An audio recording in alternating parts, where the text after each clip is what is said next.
你有没有过这样的经历？本来只是想打开手机回一条消息，结果顺手点进一个内容平台，看了一条视频，又看了一条，等回过神的时候，半个小时已经过去了。更有意思的是，这半个小时里，你明明看了很多内容，却很难说清楚自己到底记住了什么。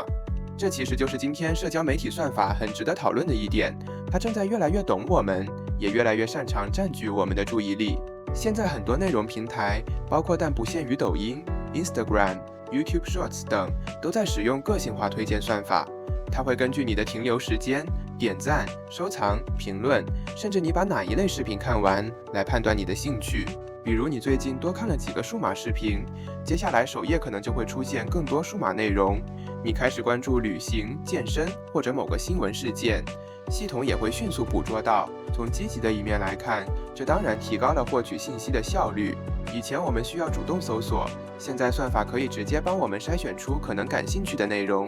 但问题也随之出现，当推荐越来越精准，我们很容易从主动找信息变成等信息来找我们。以前的互联网更像一个图书馆，我先有一个问题，然后搜索、阅读、离开。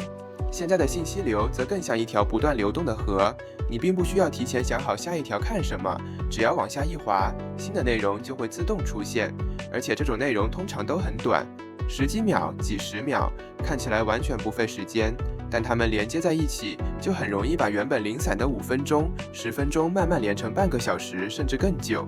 并不是某一条视频特别耗时间，而是整个信息流几乎没有一个明显的结束点。这时候还会出现另一个现象，就是我们经常说的信息茧房。简单来说，当你长期关注某一类内容、某一种观点，算法就可能不断推荐相似的信息。时间久了，你看到的世界会越来越符合自己的兴趣和判断，甚至产生一种感觉，好像大家都是这样想的。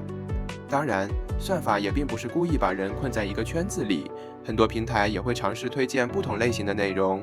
但这件事至少提醒我们，个性化推荐越方便，我们越需要保留主动接触不同信息的能力。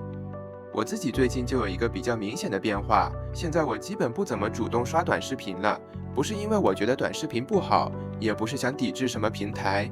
事实上，短视频是一种很高效的传播方式，几十秒就可以了解一个知识点、一个地方或者一个新鲜事件。但当我减少那种没有明确目的、一直往下刷的使用方式以后，我发现自己的焦虑感确实少了很多。以前刷信息流，1分钟前可能还在看旅游，下一条突然变成社会新闻，再下一条是别人学习、赚钱、健身或者消费的内容。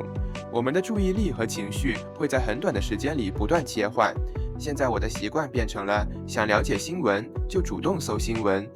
想研究一个产品就集中看相关资料，突然想到一个问题也可以直接和 AI 讨论，先把自己的想法说出来，让 AI 帮我补充几个角度，再自己判断。我觉得这2种状态最大的区别就是，一种是我先有问题再去寻找答案，另一种是平台不断给我答案，让我继续看下去。而到了今天这个信息非常丰富的时代，我们真正缺少的可能已经不是信息本身。以前的问题是我找不到答案，现在的问题反而是答案太多了。新闻、短视频、文章、播客、AI，每天都有大量信息在争夺我们的注意力，所以未来一个很重要的能力，可能就是知道我现在真正需要看什么，什么值得我花时间。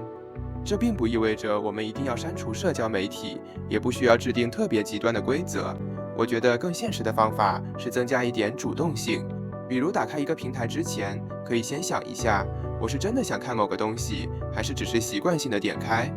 看到一个非常有冲击力的观点，可以多找几个来源。如果真的对一个问题感兴趣，也可以离开几十秒的短视频，去读一篇完整的文章，或者和 AI 朋友认真讨论一下。这样一来，算法就不一定只是一个消耗时间的东西，它也可以成为帮助我们发现新兴趣、找到好内容的工具。所以我觉得，真正重要的不是拒绝算法，而是学会和算法相处。